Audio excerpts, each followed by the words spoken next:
मेरी कॉलेज में जो इमेज थी वो पूरी तरह से खराब हो चुकी थी, क्योंकि बिल्कुल लफंडर हो चुका था मैं। फादर ने शुरू से ही मुझे शॉप पे लगाया। शॉप पे मैं साफ सफाई किया करता था, वहां पर छोटे मोटे काम किया करता था। मैं दिल्ली आया और दिल्ली आने के बाद मुझे लगा यार अपन तो यूट्यूब से हैं तो इज्जत विज्जत तो होगी। मैं पार्टी में पहुंचा। बहुत बार लोग वही बात लिख देते हैं, तेरी औकात से बड़े सपने देख रहा है तू। तो बोलता है कि तेरे पापा को हम जानते हैं, तू कल भी दुकान पे था, आज भी दुकान पे और कल भी दुकान पे बैठेगा। मैं एक बात जानता हूं, मैं किसी सब्जेक्ट का महारथी नहीं हूं। मैं कोई सब्जेक्ट या फिर कोई चीज अच्छे से नहीं जानता हूं। मैं एक चीज जानता हूं, मैं एक चीज का कलाकार हूं, और वो powerful people don't come from powerful places. Powerful people make powerful places. Guys, मैं राजस्थान के एक छोटे से शहर सूरतगढ़ से हूं। आप में से बहुत सारे लोगों ने शायद उस सिटी का नाम भी नहीं सुना होगा। पापा शॉपकीपर हैं, मम्मा हाउस वाइफ है। बचपन से ही नॉर्मल छोटे छोटे से सपने देखे थे। मुझे आज भी याद है कि जब मैं स्कूल से आके अपने पापा के लिए टिफिन लेके जाया करता था, तो जब मैं शॉप पे पहुंचता था और पापा को काउंटर के उस तरफ बैठा हुआ पाता था, तो मुझे लगता था कि ये साम्राज्य मुझे कब मिलेगा। मतलब मेरे लिए वही एक माहेशमती का साम्राज्य था, और इतना ही बड़ा सपना देखा था। छोटी सिटी थी, इससे ज़्यादा सपने कभी दिमाग में आते ही नहीं थे, क्योंकि सपने बड़े तब देखे जाते हैं जब माहौल ऐसा हो। तो सवाल ये उठता है कि इतने सिंपल सादे छोटे से सपने देखने वाला आज यहां तक कैसे पहुंच गया। दो यूट्यूब के चैनल, जिसमें से एक यूट्यूब चैनल 2 मिलियन, दूसरा यूट्यूब चैनल 4 मिलियन। पर सवाल ये उठता है कि वो लड़का जो इतने सादे सिंपल ख्वाब देखता था, जो सोचता था कि पापा के शो पे बैठने को मिल जाए, वो यहां तक कैसे पहुंच गया। ऐसा कोई सोशल मीडिया प्लेटफॉर्म नहीं है जहां पर A2 मोटिवेशन या फिर अरविंद अरोड़ा के वीडियोस पहुंचे ना हो। आज मैं आपको बताने वाला हूं मेरी स्टोरी में कि मैं यहां तक कैसे पहुंचा। आप जानना चाहते हैं? उसके पीछे का रीजन है लोग। उसके पीछे का रीजन है जब लोग आप पे शक करते हैं, आपकी कैपेबिलिटी पे शक करते हैं और बोलते हैं कि तेरी औकात इतनी है। जब बात औकात पे आती है ना, तो इंसान कुछ भी कर जाता है। तो चलो शुरू करते हैं मेरी स्टोरी को। मेरी जिंदगी में पहली बार उंगली की मेरे मामा ने सॉरी मामा, आपका नाम ले रहा हूं, मैं बहुत प्यार करता हूं आपसे। बट द थिंग इज, ये स्टोरी कैसे शुरू होती है मैं आपको बताता हूं। तो फादर ने शुरू से ही मुझे शॉप पे लगाया। शॉप पे मैं साफ सफाई किया करता था, वहां पर छोटे मोटे काम किया करता था। अब बेसिकली हुआ कुछ यूं कि मैं 2 या 3 साल से लगातार शॉप पे जा रहा था। तो एक बार मैं मेरी मम्मा के साथ ननिहाल गए, और जब ननिहाल में बैठे हुए थे तो ऐसी बात चलते चलते नानी ने पूछ लिया कि भाई तू क्या करेगा। तो उस टाइम पे मामा ने कहा कि ये तो दुकान ही बैठेगा और कहां जाएगा। तो मैंने कहा आपको कैसे पता? तो बोलता है कि तेरे पापा को हम जानते हैं, तू कल भी दुकान पे था, आज भी दुकान पे और कल भी दुकान पे बैठेगा। हालांकि मुझे भी दुकान पे ही बैठना था, लेकिन वो तो भगवान बन गए यार, मेरा फ्यूचर लिख रहे हैं, मेरा फ्यूचर लिख रहे हैं। अब यहीं से मुझे एहसास हुआ कि ये है मेरी लाइफ की पहली उंगली। मुझे माहिष्मती साम्राज्य चाहिए था, पर अब नहीं चाहिए। अब मैंने सोच लिया था कि मैं वापस आऊंगा, पढ़ाई करूंगा, दुकान गई तेल लेने, अब मुझे मेहनत करनी है और मेरे मामा को गलत प्रूफ करना है। पहली उंगली वाली स्टोरी खत्म होती है, मैं बाहर जाने को तैयार था, मेरे मामा को मैं गलत प्रूफ करने को तैयार था। अब होती है दूसरी उंगली, वो मेरे पापा ने की। I am sorry dad, I respect you a lot, but the thing is, अब दूसरी उंगली की कहानी सुनिए। एक्चुअली हुआ कुछ यूं कि मेरा सिलेक्शन हो गया, मुझे बाहर जाना था और मेरे मामा को गलत प्रूफ करना था। लेकिन फादर, अब इनको भी तो मनाना था, फीस कौन भरता। वहां से फादर ने बोला ठीक है, पर बहुत रूडली उन्होंने हाँ भर दी। पर उन्होंने बोला कि मेरे पास पैसे नहीं है तेरे फीस देने के, बहुत ज़्यादा फीस है, मेरे पास पैसे नहीं है। और एक्चुअली उनकी सिचुएशन भी ठीक थी, उनको लोन वोन लेना पसंद नहीं था, और 2 बहनें थी, उनकी शादियां करनी थी। तो इन दैट केस यार, वो इतनी फीस मेरे लिए, वो भी उनको लगता था कि इंजीनियरिंग का कोई फ्यूचर ही नहीं है, वो कैसे भरते हैं। सो मैंने कहा ठीक है, उसको भी मैं कुछ जुगाड़ करता हूँ। मेरे भैया हैं, उनके सजेशन के बाद मैंने एक एजुकेशन लोन लिया, और एजुकेशन लोन लेने के बाद चेक मुझे मिला मेरी पहली फीस का, और जिस रात को मुझे जाना था उस बस की टिकट भी थी मेरे हाथ में। तो अब ये जो इंसिडेंट है बेसिकली मेरे फादर की उंगली करने का है। तब हुआ कुछ यूँ कि हम लोग बस स्टैंड पर खड़े हैं, और मेरे फादर लगा भाई आने वाली है बस, थोड़ा और समझा लेता हूँ शायद रुक जाए। सो इन दैट केस पापा ने मुझे बहुत प्यार से बोला, जब 5 ही मिनट रह गए थे बस आने में, और मैं अपना लगेज वगेज लेके खड़ा हुआ था। पापा साथ नहीं जा रहे थे, मैं अकेले ही जा रहा था, और पहली बार जा रहा था इतने बड़े शहर जयपुर में, बहुत छोटी सिटी से निकल के। सो फादर बोलते हैं कि बेटा मेरी बात सुन, बहुत प्यार से बोला, मतलब वहां पे साम और दाम छोड़े नहीं उन्होंने। बोले कि देख बेटा, अभी तो अगर तू घर चलता है तो ये टिकट के 125 रुपए का नुकसान होगा, और अगर तू नहीं गया तो तेरी फीस ये जो दिख रही है ना, जो चेक लेके घूम रहा है, उसका भी नुकसान होगा, क्योंकि इंजीनियरिंग कोई वैल्यू नहीं है और तू कुछ कर नहीं पाएगा, इसलिए चल घर, अभी भी सोच ले। मैंने कहा ये तो मेरी लाइफ की दूसरी उंगली है अब तो उन्हें भी गलत प्रूव करना है।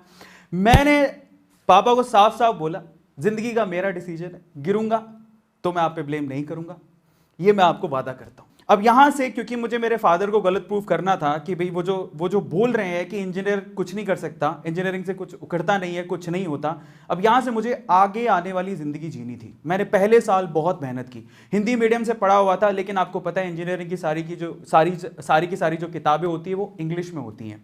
सो एग्जाम्स दिए, बहुत मेहनत की, और पहले साल में 74-75% से मैंने अपना फर्स्ट ईयर कंप्लीट किया। लेकिन सेकंड ईयर तक आते आते भाई को हवा लग गई। अब भाई को हवा लग गई, भाई है ना अफरा तफरी कर रहा है, बाइक वाइक ले ली थी, इधर उधर घूम रहा है, कॉलेजेस में ध्यान नहीं है, पढ़ाई में ध्यान नहीं है। अब ये भी भूल गया था उस टाइम पे कि भाई मैंने एजुकेशन लोन लिया हुआ है, ये भी भूल गया था मुझे मेरे मामा को जवाब देना है, मेरे पापा को जवाब देना है, जो कि ये तो सोच के बैठे हुए हैं कि इंजीनियरिंग के बाद भी हमारे सिर पे आके बैठेगा। अब यहां से एक बहुत ही इंपॉर्टेंट इंसिडेंट हुआ मेरी लाइफ में, और वो ऐसा था जिसने शायद मेरे माइंड को ही बदल दिया था। और वो ये था कि एक्चुअली सेकेंड ईयर में मेरी बैक लगते लगते बची थी। इन दैट केस मैं शाम में खाना खाने जाता था, तो वहां पर मालवीय नगर, जिसको पता हो जयपुर में उनको पता है, सो वहां पर बैठ के मैं खाना खा रहा था। तो वहां पर रात को 9 बजे सन्नाटा ही था। आपको पता है रात को 9 बजे सर्दियों में कौन बाहर निकलता, बैठा हुआ था, तो कुछ और देखने लायक था नहीं। मैंने अपना खाने का ऑर्डर कर दिया, तो सामने एक फैमिली बैठी हुई थी, और फैमिली में एक बूढ़ी माँ थी, और उसका हस्बैंड था, और उनका एक बेटा था। और वो बेटा एक्चुअली ऑलमोस्ट 40 साल का था। अगर मैं आपसे सवाल पूछूं कि अगर ये दंपत्ति और ये फैमिली बैठी हुई है, और इनमें से अगर किसी को होटल में जो बिल आने वाला है वो पे करना है, तो किसको पे करना होगा? आप में से ज्यादातर लोग पक्का ये बोलेंगे कि वो उस बेटे को पे करना चाहिए। 40 साल का बेटा कमाता होगा, अपने माँ बाप के लिए इतना तो कर ही सकता है। मैंने भी यही सोचा, रिलैक्स होके बैठा हुआ था। लेकिन उसके बाद जो हुआ, उसके बाद मेरे ना दिमाग में घंटियां बजने लग गई। हुआ कुछ यूं कि फादर खाना खा रहे थे, वो बेटा भी पानी पिए जा रहा था।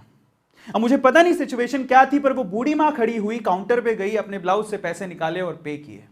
मैं नहीं जानता उनकी सिचुएशन क्या थी, लेकिन वहां से घंटी जो दिमाग में बजी वो ये कि अरविंद अरोड़ा, अगर तेरी यही हालत रही तो एक दिन तू भी किसी अच्छे होटल में अपने माँ बाप को खाना नहीं खिला पाएगा। निकल बाहर और कुछ कर। वहां से सेमेस्टर में मेरी बैक लगी थी। मेरी कॉलेज में जो इमेज थी वो पूरी तरह से खराब हो चुकी थी, क्योंकि बिल्कुल लफंडर हो चुका था मैं। क्लास में मेरे साथ कोई बैठता नहीं था। अब लोग यहां से डिलेमा में आ जाते हैं, और मे भी हो सकता है कि इतना ज्यादा प्रेशराइज हो जाते हैं कि मेरे साथ तो कोई बैठता ही नहीं है, इतना ज्यादा सीरियस हो जाते हैं कि वो इंजीनियरिंग छोड़ने की बात भी सोच लेते हैं। मैंने भी सोची थी, मुझे लगा था कि यार मुझे इंजीनियरिंग छोड़ देनी चाहिए, लेकिन फिर दिमाग में आता था कि मैं बहुत कुछ बोल के आया हूं घर से, यार मैं नहीं जा सकता वापस। मैंने इसी सिचुएशन को, जहां पर मैं बिल्कुल गिरा हुआ था, इसको मैंने एडवांटेज के तौर पे लिया। सो वहां से मैंने अपना बिल्कुल ध्यान जो भटक गया था पूरा कंसंट्रेट किया स्टडीज के ऊपर, और बिल्कुल फोकस कर लिया स्टडीज के ऊपर। फाइनली मेरी इंजीनियरिंग में जो सेकंड लास्ट सेमेस्टर था वो सिल्वर मेडल से मैंने खत्म किया, और फाइनली जो लास्ट सेमेस्टर था और लास्ट इंजीनियरिंग पूरी कंप्लीट की मैंने ऑनर्स के साथ। मेरे हाथ में एक जॉब का लेटर भी था, मेरी जॉब लग चुकी थी, लेकिन प्रॉब्लम ये थी कि उसकी जो ज्वाइनिंग आने वाली थी वो आने वाली थी, हमारा सेमेस्टर खत्म हो गया था मई में, ज्वाइनिंग आने वाली थी फरवरी में। सो मेरे पास बहुत लंबा समय था। मैं क्या करता, था ही नहीं कुछ करने को, तो मैंने वहां से जॉब करनी शुरू की। एक कॉलेज में जॉब पकड़ी, और मेरी पहली जॉब एक्चुअली, ये बात है सितंबर की, फरवरी में मेरे को जॉब का लेटर आने वाला था, लेकिन सितंबर में मुझे जरूरत पड़ रही थी पैसों की, और मैं चाहता था कि यार मैं घर से कम पैसे ना मांगू। तो मैंने अपनी पहली जॉब शुरू की 11,000 रुपए में। इनफैक्ट वो 10,400 रुपए ही थे। वहां से मैंने पहली जॉब शुरू की। दूसरे कॉलेज से ऑफर आया, वहां से 20,000 का ऑफर आया। फिर मेरे को एक इंस्टीट्यूट का ऑफर आया कि तुम हमारे साथ जुड़ो। मैंने वहां पर ज्वाइन किया। वहां पर भी क्योंकि मेरे पास एक चीज थी, वो बहुत खास थी, वो था पढ़ाने का तरीका, बोलने का तरीका, कम्युनिकेशन। वो बहुत इंपॉर्टेंट चीज थी मेरे पास। मैं ये नहीं कहता हूं कि मुझे किसी सब्जेक्ट की नॉलेज है। पता है एक चीज जो हर एक बंदे को सीखनी चाहिए हाउ टू सेल में, देखो ऐसा कोई दुनिया में इंसान नहीं है जो सब कुछ जानता हो, लेकिन जो इंसान ये जानता है कि किसी उत्तर किसी प्रश्न का जवाब, किसी प्रश्न का आंसर, किसी क्वेश्चन का आंसर कैसे ढूंढना है, तो वो बंदा लाइफ में कभी पीछे नहीं रह सकता। ये आप लोगों को ध्यान रखना है। परफेक्ट कोई भी नहीं होता है लाइफ में, परफेक्ट कोई भी नहीं होता, लेकिन अगर आप ये जानते हो कि किसी क्वेश्चन का आंसर कैसे ढूंढना है तो आप लाइफ में कभी पीछे नहीं रहोगे। और कुछ ऐसा ही मेरे साथ था। सो फाइनली वहां से मेरी जर्नी, एक दूसरे इंस्टीट्यूट से मुझे कॉल आता है और वो कहते हैं कि चलो हम आपको एक फ्रेंचाइजी देते हैं। तब बहुत गेट का एक नामी इंस्टीट्यूट था कि आपको फ्रेंचाइजी लेके जयपुर से सीकर जाना है। मैं जयपुर से सीकर आ गया। शुरू में आप बिलीव नहीं करेंगे कि मैं पोस्टर खुद कॉलेज में जा जाके रात में चिपकाया करता था, सुबह जॉब करता था और शाम को क्लासेस लेता था, बाहर से फैकल्टीज आती थी। ऐसे करके वो इंस्टीट्यूट 2 साल के अंदर लगभग 250 बच्चों के साथ बराबर खड़ा हो गया। बहुत अच्छे तरीके से, एकदम ऐसे लगा कि हाँ मेरी लाइफ सेट हो गई है। लेकिन फिर से लाइफ में अप्स आते हैं तो पक्का मेरी लाइफ में डाउन तो जरूर आते हैं। लेकिन अब तक मैं ये बात समझ गया था कि अगर मेरी लाइफ में कहीं डाउन टाइम आएगा तो इसका मतलब ऊपर वाले ने कुछ बड़ी चीज रखी है मेरे लिए, वो मुझे कुछ बड़ा देने वाला है। क्योंकि हर बार जब भी मैं गिरा तो इस लेवल से उठा के लोग देखते रह गए। ये मेरे साथ हमेशा होते आया था। तो मेरे साथ फिर से एक बुरे दिन शुरू हुए। मेरे पार्टनर ने बोला कि अब हम इंस्टीट्यूट को चलाएंगे, तुम जाओ। धोखा, मतलब वो बोला कि, मतलब मुझे बिलीव ही नहीं हुआ। वो कहता है कि अब हम चलाएंगे इस इंस्टीट्यूट को, तुम जाओ, तुम्हें अगर कहीं और फ्रेंचाइजी लेनी है। क्योंकि वो इंस्टीट्यूट काफी अच्छा स्टैंड हो गया था। अब मैं तो डिलेमा में था। अब अजीब सी बात हो गई थी लाइफ में। अब मैं क्या करता, मुझे समझ ही नहीं आ रहा था। उन्होंने मुझे कुछ पैसे दिए, बोले कि अब यहां से जो कमाई होगी उसका कुछ परसेंटेज आपको दे दिया जाएगा, अब आपको यहां पर रहने की जरूरत नहीं है। मैं कुछ अपोज करता भी तो मुश्किल था मेरे लिए, क्योंकि वो मैं उस टाइम पे अकेला था, इतना पावरफुल नहीं था, वो लोग बहुत पावरफुल थे। पर मैंने एक बात सोच ली, जिंदगी में ना एक चीज आप याद रखो, लोग आपको आपकी औकात बताएंगे, आपको चैलेंज करेंगे, उसको ध्यान से सुनो, अपने दिमाग में डाल लो उसको, जवाब कभी पलट के मत देना। क्योंकि जिस दिन आपने जवाब दे दिया ना, आप ना उस ऊंचाई तक नहीं पहुंच पाओगे जहां पर ऊपर वाला आपको पहुंचाना चाहता है। मैंने चुपचाप उसकी बात सुनी। मैंने उस दिन फैसला किया कि मैं, ये बोल रहा है छोड़ने को, मैं छोड़ दूंगा। अब उसने जो मेरे पार्टनर ने पैसे दिए थे, अब मैं थोड़ा और पीछे लेके चलता हूं। वो इंस्टीट्यूट ऑलमोस्ट 6 महीने में बंद हो गया। उसने कहा था हम चलाएंगे तो इंस्टीट्यूट 6 महीने में बंद हो गया। एंड फाइनली मैं भी सड़क पे आ गया था, क्योंकि मेरे पास अब बचे थे मात्र 8,000 रुपए। किराया था 10,000 रुपए भरने थे, पैसे थे ही नहीं। जिंदगी ने कहा बहुत हो गया आध्यात्म बेटा, उठो, जिंदगी में आगे पुरुषार्थ भी करना पड़ता है। तो मैं उठा वहां से और उठ के बाहर निकला, क्योंकि अब किराया देना है, नहीं तो मकान मालिक बाहर निकाल देगा। पापा से मांग नहीं सकते, क्योंकि उनको तो पहले ही जवाब दे के आए कि जिंदगी में जो कुछ करेंगे, गलत हुआ सही, हम ही उसके जिम्मेदार हैं, आप तो है नहीं। तो ऐसा करके जब निकले हो तो आप किस शक्ल से मुंह दिखाओगे? तो निकलो बाहर, कुछ करो। अपने आप को बाहर निकाला और इतनी शक्ति मैंने अपने अंदर पा ली थी, मुझे लगा था कि यार मैं कुछ ना कुछ तो कर ही लूंगा। मैं बाहर निकला। मैं एक बात जानता हूं, मैं किसी सब्जेक्ट का महारथी नहीं हूं, मैं कोई सब्जेक्ट या फिर कोई चीज अच्छे से नहीं जानता हूं। मैं एक चीज जानता हूं, मैं एक चीज का कलाकार हूं, और वो बोलने का, वो पढ़ाने के तरीके का, और वो मुझे आता था। आपकी लाइफ, मेरे फादर भी कहते हैं इस चीज को, कि आपको जरूरी नहीं है कि बहुत सारी चीजें आए, आपको एक चीज आए, लेकिन उसमें आप परफेक्ट होने चाहिए हो। आप जिंदगी में कभी भूखे नहीं मरोगे, और ये चीज मुझे आती थी। अब मैं निकला बाहर। एक इंस्टीट्यूट था, वहां पे एक डेमो था गेट की। अब मुझे तो गेट की क्लासेस लेनी आती थी, तो मैं वहां पर डेमो देने गया। 2 बार क्लास ली मैंने। 2 बार क्लास लेने के बाद तीसरे दिन वो मुझे बताने वाला था कि बैच चालू होगा कि नहीं होगा। मैं तीसरे दिन जब गया तो वहां पर गुजरातियों के ना, वहां पे, मतलब अगर गुजरात में आप लोग रहे हो तो वहां पे खास बात होती है कि क्लास किसी और की होती है और क्लास किसी और की चल रही होती है। मतलब वो रेंटेड में ही लोग क्लास चलाते हैं, इधर उधर बच्चों को मूव करके, खुद के क्लासरूम्स वहां पे होते नहीं है। तो मैं वहां पर गया, मैंने पूछा कि यार वो कल मैं क्लास लेने आया था, वो कहाँ गया? बोले वो तो गए छोड़ के। तो मैंने कहा ये क्या हो गया, 2 दिन डेमो लिया था, पैसे भी नहीं दिए। तो बोलता है कि वो तो गए, वो तो जाना ही था, बंद हो गया वो। तो मैं उदास हो गया। अब गुजरातियों की बड़ी खास बात है, वहां पर क्या, एक तो वो लोग टैकी हैं, दूसरा वो मेरे, जो मैं डेमो दे रहा था, तो वो बंदा मेरे लेक्चर्स को, मेरे कॉन्फिडेंस लेवल को देख रहा था बराबर से। तो जब मैं फाइनली अपना मुंह छोटा करके निकल रहा था बाहर, तो उसने पीछे से आवाज लगाई, बोले कि अरविंद भाई। मैंने कहा हाँ, आपके लिए एक ऑफर है। मैंने कहा क्या? बोले कि अरविंद भाई, मैंने आपके डेमो देखे, अब बहुत बढ़िया पढ़ाते हो, मेरे पास ऑफर है आपको, मुझे पता है कि आपको पैसे चाहिए, मैं आपको पैसे दे सकता हूं। मैंने कहा वो कैसे? बोले आपको पढ़ाना है। मैं पढ़ा लूंगा। मैंने क्या पढ़ाना है? बोले केमिस्ट्री। उनका केमिस्ट्री केमिस्ट्री पढ़े 10 साल हो गए मेरे भाई, अब तो ये भी नहीं पता कि केमिस्ट्री के से शुरू होता है कि सी से, कहां से पढ़ाऊंगा। तो बंदा बोलता है कि अरविंद भाई तुम्हारे डेमो में ना एक चीज देखी है, तुम बहुत बढ़िया पढ़ाते हो, और एक टीचर एक कलाकार के लिए ना सब्जेक्ट मैटर नहीं करता। मतलब अंदर आग भर दी उस बंदे ने, इतना कॉन्फिडेंस तो मेरे को किसी ने, मुझे खुद ने ही नहीं मैंने कभी दिखाया। मैंने कहा ठीक है। उस टाइम पे क्या था कि अब किसके पास केमिस्ट्री पढ़ने जाते, लेकिन एक रिसोर्स था, वो था YouTube। अब यहां से YouTube की एंट्री होती है मेरी लाइफ में। YouTube पे मैंने अलग अलग एजुकेटर्स के जो केमिस्ट्री पढ़ाते थे उनके लेक्चर्स देखने शुरू किए, और उनमें से कोई एक का लेक्चर मैंने पकड़ा, और एक डेमो ही तो तैयार करना था। मुझे लगा कि देखते हैं डेमो के बाद क्या होगा, अगर फाइनल होता है तो मैं कंटिन्यू करूंगा। तो मैंने उसका पूरा का पूरा लेक्चर अच्छे से देखा, अच्छे से दिमाग में उतार लिया, और फिर उसको मेरी जो पढ़ाने की टेक्निक है उससे जोड़ा, और मैं गया डेमो देने। जब मैं डेमो लेके बाहर निकला तो अगले आधे घंटे में टोटल उसमें 15 बच्चे बैठे हुए थे, 14 स्टूडेंट ने वहां पर उस कोचिंग सेंटर में एडमिशन ले लिया। वहां से मेरी लाइफ एकदम फ्लिप करती है। मैं गेट के इंजीनियरिंग के सब्जेक्ट पढ़ाने वाला अचानक से केमिस्ट्री टीचर बनने वाला था। घूम गई एकदम से लाइफ। वो इतना खुश था कि वो बोलता है मुझे कि अरविंद भाई अब तुम हमारे पार्टनर हो, अपन साथ में काम करेंगे, केमिस्ट्री आप पढ़ाओगे, मैं मैथ पढ़ाऊंगा, अपन साथ में काम करेंगे, बराबर बांटेंगे। अरविंद भाई तुम तो बहुत गजब। मतलब ये है दोस्तों कि एक्चुअली क्या होता है, हम लोग काफी बार बोलते हैं कि मौका मिलेगा तो बता देंगे। अब हम लोग मौके के इंतजार में रहते हैं कि मौका हमारी जिंदगी में आएगा।